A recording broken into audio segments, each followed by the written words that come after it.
Transporte é uma das coisas mais essenciais da civilização atual. Mover coisas e pessoas de formas cada vez mais eficientes foi um dos pilares mais fundamentais para construir um mundo mais conectado e próspero, que é o mundo do qual nós desfrutamos hoje. Trens e a sua capacidade monstruosa de movimentar muita carga e muita gente através de distâncias enormes encolheram o mundo e foram a espinha dorsal da Revolução Industrial. As opções só aumentaram ao longo das décadas desde a invenção e ampla implementação dos motores a vapor. Navios deixaram as velas de lado, passaram por diversas transformações tecnológicas e se tornaram mais eficientes e maiores, reduzindo o custo de transporte ao redor do globo. E hoje eles são um dos pilares mais fundamentais da economia global. Carros, caminhões e as enormes infraestruturas necessárias para que eles sejam úteis causaram muitos impactos positivos, assim como muitos impactos negativos. A nossa rápida conquista e expansão do transporte aéreo ao longo do século XX não foi diferente. Aeronaves encolheram ainda mais o mundo e permitiram coisas impensáveis há pouquíssimo tempo atrás.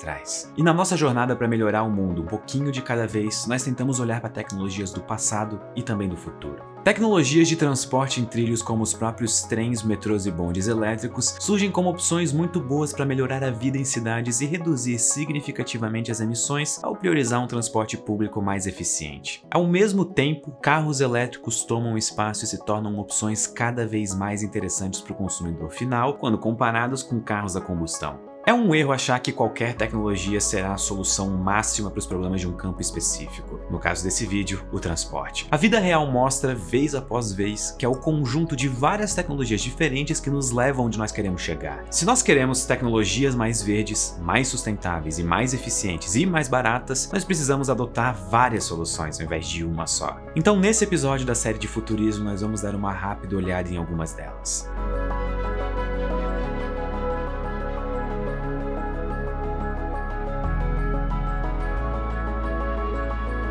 Uma das tecnologias modernas e inovadoras e que já mostraram que podem ser opções muito boas para algumas aplicações são os drones. Essas pequenas aeronaves já são utilizadas rotineiramente em vários campos diferentes. Por exemplo, fotografia e filmagem para TV e cinema, coleta de informações em situações de emergências e resgate, mapeamento de áreas de difícil acesso, monitoramento de áreas de cultivo e até pesquisas relacionadas a clima. Muita coisa que antes exigia um helicóptero ou um avião para ser realizada pode ser feita por uma fração do preço com muito menos complexidade por um drone. Falar sobre esse tipo de inovação sempre acaba fazendo algumas pessoas levantarem as sobrancelhas e terem uma postura um pouco mais cética em relação às possibilidades que esses pequenos equipamentos acabam gerando. Afinal, a gente ouve falar sobre coisas como delivery usando drones há vários anos e, honestamente, nós nunca vimos isso sendo aplicado de maneira massificada. Então deixa eu te dar um exemplo desse tipo de aplicação que funciona maravilhosamente bem há muitos anos. Isso é um flare, uma espécie de tocha que faz parte do sistema de segurança de refinarias. Ser parte do sistema de segurança de refinarias significa que inspeções rotineiras precisam ser realizadas. O problema é que enviar humanos é perigoso. A Petrobras usa drones com câmeras para realizar essas inspeções, já que os drones produzem imagens de alta definição em tempo real para operadores em solo. E o uso industrial de drones vem crescendo sem parar. Na Petrobras eles são utilizados na inspeção de manutenção de refinarias e plataformas, áreas de difícil acesso ou que representam grande risco. Tanques, reservatórios fechados e locais confinados estão nessa lista de lugares. E sempre que falamos de drones, a imagem que vem na cabeça de todo mundo geralmente é essa aqui. Mas e se eu dissesse que eles também funcionam embaixo do mar? Veículos operados remotamente não são novidade na indústria do petróleo. A própria Petrobras usa veículos operados remotamente, os ROVs, para trabalho de rotina. Mas a vantagem dos drones é o tamanho e a praticidade. Eles são extremamente compactos. Eles podem ser lançados diretamente de uma plataforma de petróleo, por exemplo, e não precisam de uma embarcação de apoio.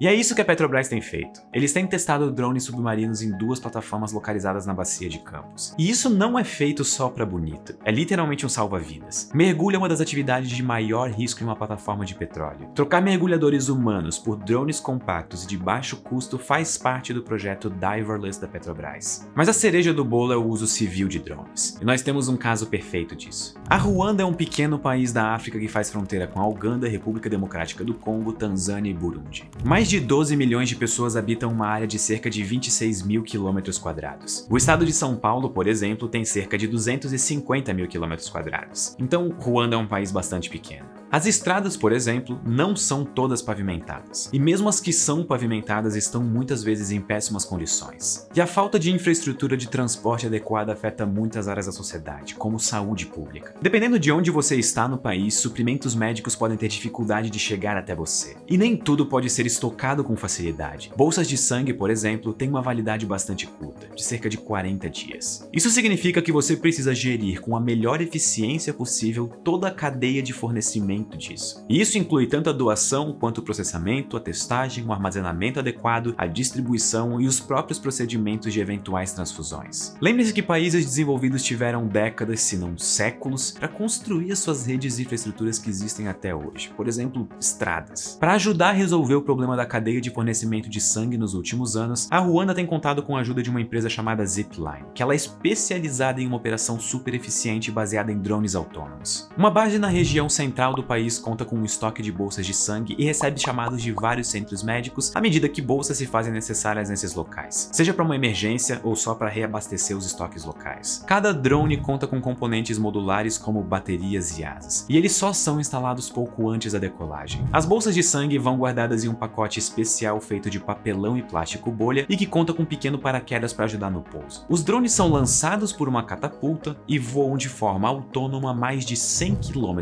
por hora até o local de entrega. E ao sobrevoar a área designada, as portas de compartimento de carga se abrem e o pacote cai de forma relativamente suave no chão onde ele é coletado. O drone então voa de volta para a base e para pousar conta com um gancho suspenso que agarra ele no ar e tudo funciona maravilhosamente bem. Como a Ruanda não é um país muito grande, não leva muito tempo para uma entrega dessas acontecer. No pior dos casos, o voo leva cerca de 50 minutos. E desde que eles começaram a operar em 2016, eles já expandiram suas operações, abrindo um novo centro na Ruanda para garantir uma cobertura maior e mais 3 em Gana. E além disso, eles entregam outros suprimentos relacionados à saúde, como vacinas. A empresa trouxe soluções não só na tecnologia empregada, mas também nos processos usados para garantir a segurança e eficiência de uma operação dessa magnitude. E isso significa que essa solução é melhor que a que os países desenvolvidos aplicam na sua cadeia de fornecimento de bolsas de sangue? Não. Significa que é uma solução permanente?